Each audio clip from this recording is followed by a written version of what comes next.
अस्सलाम वालेकुम। हिंदुस्तानी रिपोर्टर में आपका स्वागत है। पिछली 9 जनवरी को मुमरा के सबसे संवेदनशील बन चुके, बर्निंग इशू बन चुके कब्रिस्तान के इशू को लेकर भारतीय जनता पार्टी की अल्पसंख्यक महिला प्रदेश अध्यक्ष रीदा रशीद ने सीधे अर्बन डेवलपमेंट मिनिस्ट्री यानी नगर विकास मंत्रालय के राज्य मंत्री श्री रंजीत पाटिल जी के कक्ष में इसकी सुनवाई लगवाई थी। क्या हुआ उस सुनवाई में? रीदा जी की इस पहल पर कब्रिस्तान का यह मसला अब मंत्री जी के सामने किस स्टेटस पर है, किस हाल में है और उस पर मंत्री जी ने आने वाले दिनों में क्या कदम उठाना है, उस पर क्या निर्णय लिए हैं, इस बारे में हम बात करेंगे रीदा रशीद जी से। आपकी जानकारी के लिए बता दें कि मुमरा कौसा में सबसे पहले इस कब्रिस्तान और स्लॉटर हाउस के आरक्षणों का जो घोटाला है, जो हेरफेर किया गया है, उसे पहले उजागर करने वाले आरटीआई एक्टिविस्ट हनीफ कामदार भी उनके साथ में वहां पर मंत्री जी के पास उनके दालान में मौजूद थे। मुमरा के पहले भी कब्रिस्तान के लिए लड़ने वाले और अब इस कब्रिस्तान की लड़ाई को भी आगे लेकर चलने वाले जनाब आरिफ लद्दा साहब और मोहम्मद अली जनाब, उनके दिगर साथी, ये तमाम लोग भी जो है वहां पर मंत्री जी के पास पहुंचे थे रीदा रशीद जी के साथ। तो क्या बातचीत हुई मंत्री रंजीत सिंह पाटिल जी से, उस बारे में हम जानकारी लेते हैं रीदा रशीद जी और आरटीआई एक्टिविस्ट हनीफ कामदार से। रीदा जी, कब्रिस्तान का आरक्षण और स्लॉटर हाउस का घोटाला, ये तमाम चीजें आप पूरी तरीके से अब अच्छे से जान चुकी हैं और तभी आपने जाकर के इसकी सीधी शिकायत, आपकी पार्टी की सरकार है, आपके मंत्री हैं रंजीत सिंह पाटिल जी, जिनके पास शहर विकास मंत्रालय का जो है राज्य मंत्री का चार्ज है। तो आपने ये पूरा मामला इस पूरी मुमरा कौसा के लोगों की टीम के साथ जब उनके सामने रखा तो क्या बातचीत हुई वहां पर और क्या कागजात और किस तरीके की चीजों पर जो है, किन नुक्तों पर उधर बात हुई? अस्सलाम वालेकुम सबको। पहली बात तो रफीक भाई, हम लोग जब गए वहाँ पर, हम लोग की जब हियरिंग की बातें हुई, जब हियरिंग लगी और जब मैंने मुमरा में जब से मैं काम कर रही हूँ तब से मैंने सुना था कि यहाँ पर टीएमसी से जो फॉलोइंग है वही होता है, कोई मंत्री साहब के पास या कोई सरकार के पास इस विषय पे गया नहीं था। लेकिन ये अगर विषय देखा जाओ तो सरकार का है, क्योंकि ये सरकार ने जगह दी है, अर्बन डेवलपमेंट ने ये जगह दी है, तो ये वहाँ से ही पास होनी चाहिए चीज़ें। लेकिन वहाँ आज तक कोई गया नहीं था। जब मैं समझी इस बात को तब मैंने रंजीत पाटिल साहब को, आप सभी को पता है, जब रंजीत पाटिल साहब यहाँ आए थे सीएम चषक के प्रोग्राम में, जब ये विषय यहाँ के स्थानिक लोगों ने भी कहा था, आप लोग के ज़रिए भी उठाया गया था और मैंने भी कहा था, जब मैंने उनको कहा कि ये बात है, कब्रिस्तान की बहुत ज़रूरत है। आज कब्रिस्तान ऐसी चीज़ हो गई है कि आज हमारे गाँव को खाना नहीं मिले चलेगा, लेकिन कल की जो बातें हैं, कल अगर एक भी कोई गुजर जाता है उसका हमारे पास क्वेश्चन आंसर आ जाता है। तो उन्होंने तत्काल में मेरी हियरिंग लगाई। हियरिंग में काफ़ी उन्होंने टीएमसी के अधिकारियों को ही बुलाया था जो कनेक्टेड है इस कब्रिस्तान के विषय पे। तो वहाँ पर उन्होंने यही कहा, काफ़ी आर्गुमेंट होने के बाद उनको भी कुछ बातें समझी। क्या जो 30-70 का भाई लोग भी थे, 30-70 की जो बातें हुई, 30% जो नाले में है, दंदल जगह है, ऐसे विषय के बाद उन्होंने खुद समझा कुछ विषय को और उन्होंने कहा है नेक्स्ट हियरिंग जल्द से जल्द मैं लगाऊंगा, जिसमें पूरी कागजात लेके आप लोग आइएगा। उसके बाद मैं देखता हूं कि मैं इससे ज़्यादा से जल्द से जल्द क्या कर सकता हूं।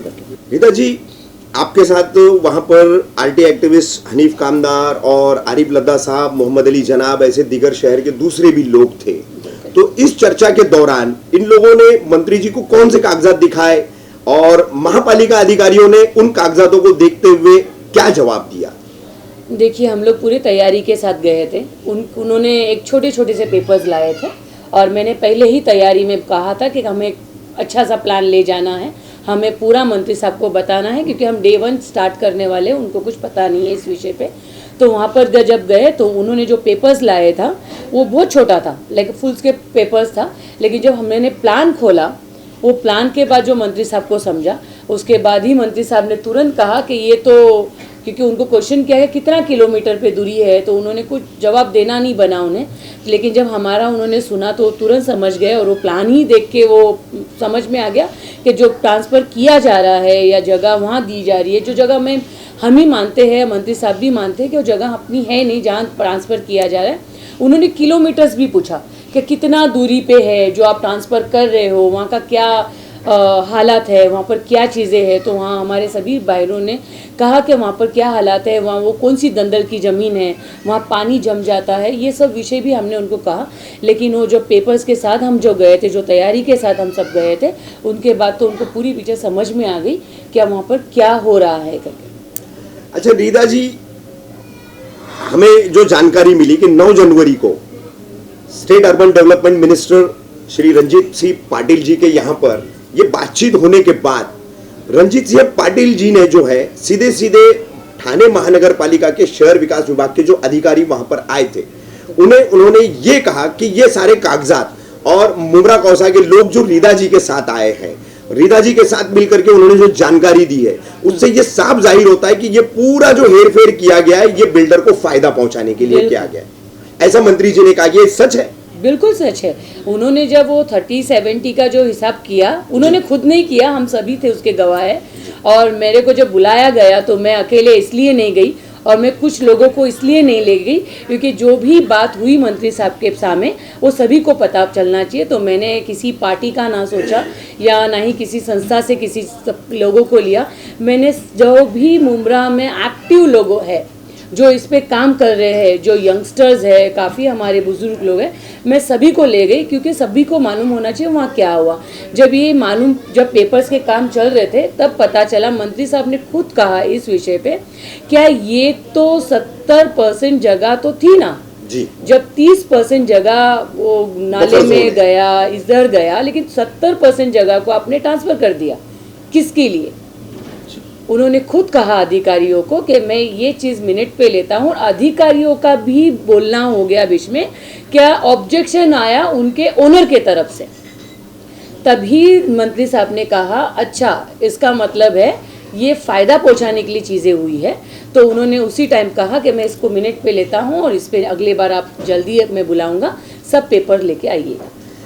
रीता जी, जैसे कि आपके साथ काफी सारे लोग गए थे, तो कुछ थोड़ा बहुत ऐसा भारतीय जनता पार्टी में भी एक नाराजगी का सुर है कि आप एमआईएम के, समाजवादी पार्टी के ऐसे लोगों को भी ले गई थी। ऐसा इंटरनल जो है एक दबी जुबान में आप पर इल्जाम लगाया जा रहा है, तो क्या आप इसकी कैसे सफाई देंगी?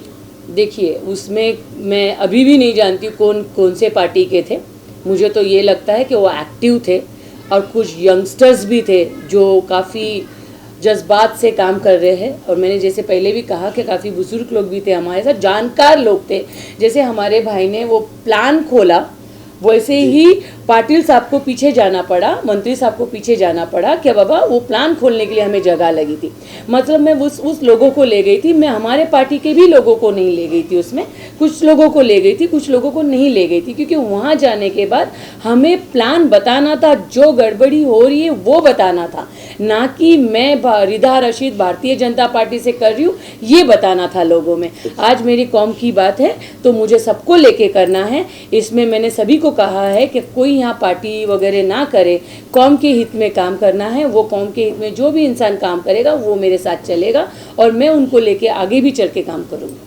अच्छा रीता जी, आखिरी सवाल है मेरा आपसे कि कितने जल्दी नेक्स्ट हियरिंग जो है, इसकी अगली सुनवाई जो है वो urban development state minister Ranjit Singh Patil ji के यहाँ लगने के इम्कानात है? कितनी जल्दी लग सकती है आपकी कोशिशों के बदौलत?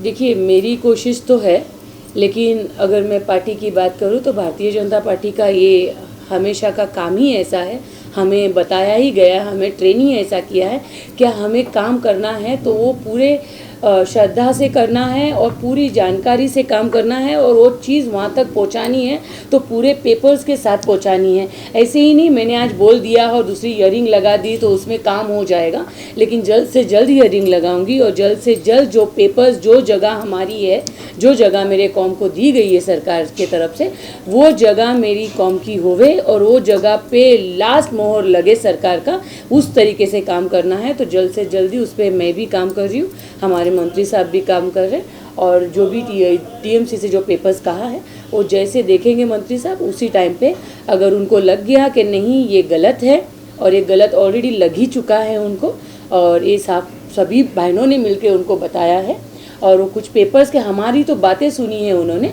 लेकिन उन्होंने पेपर्स पे ध्यान दिया था और पेपर्स के ज़रिए तो उन्होंने ही पॉइंट्स दिया है कुछ। तो इंशाल्लाह जल्द से जल्द ही इस पे काम करूँगी। रीता जी, इस पूरे घोटाले को लेकर के जो अब मंत्री जी के सामने उजागर हो चुका है, मुमरा कौसा की आवाम को क्या अपील करेंगी आप?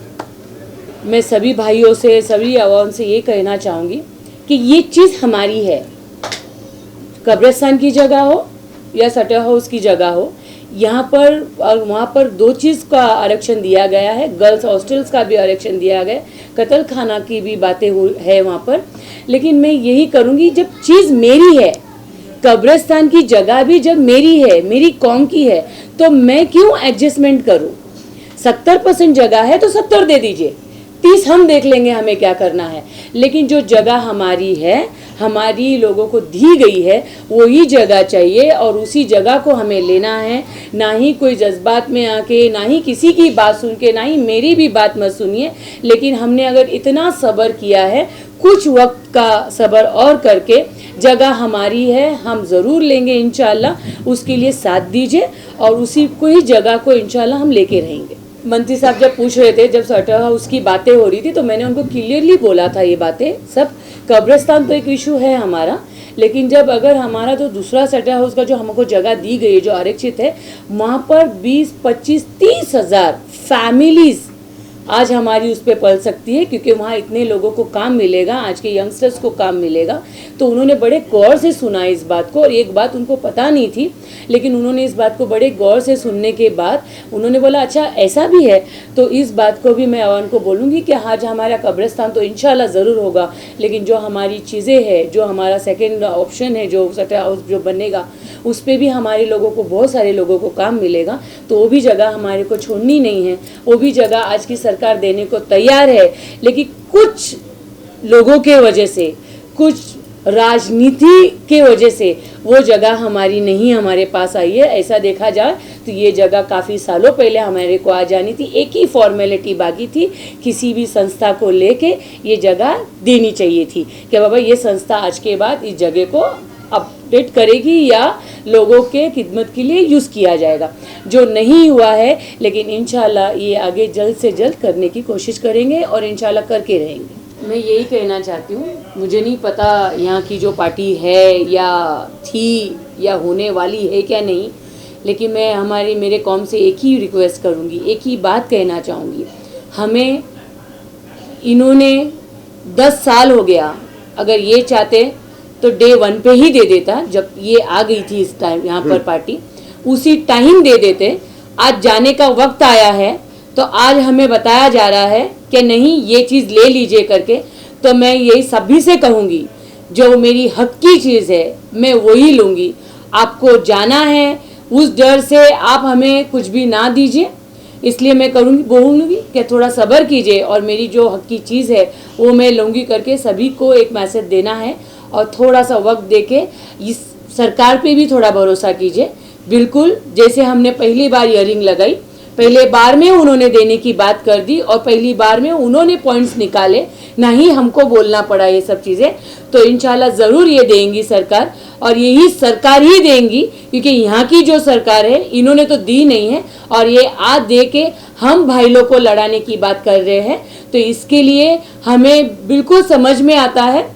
मेरे जितने बड़े लोग हैं यहाँ पर रहने वाले, मैं उनको भी यही बोलूँगी कि आप प्लीज़ ये सब बातों पे नहीं जाइए, और जो हमारी चीज़ है हम इंशाल्लाह वो लेके रहेंगे।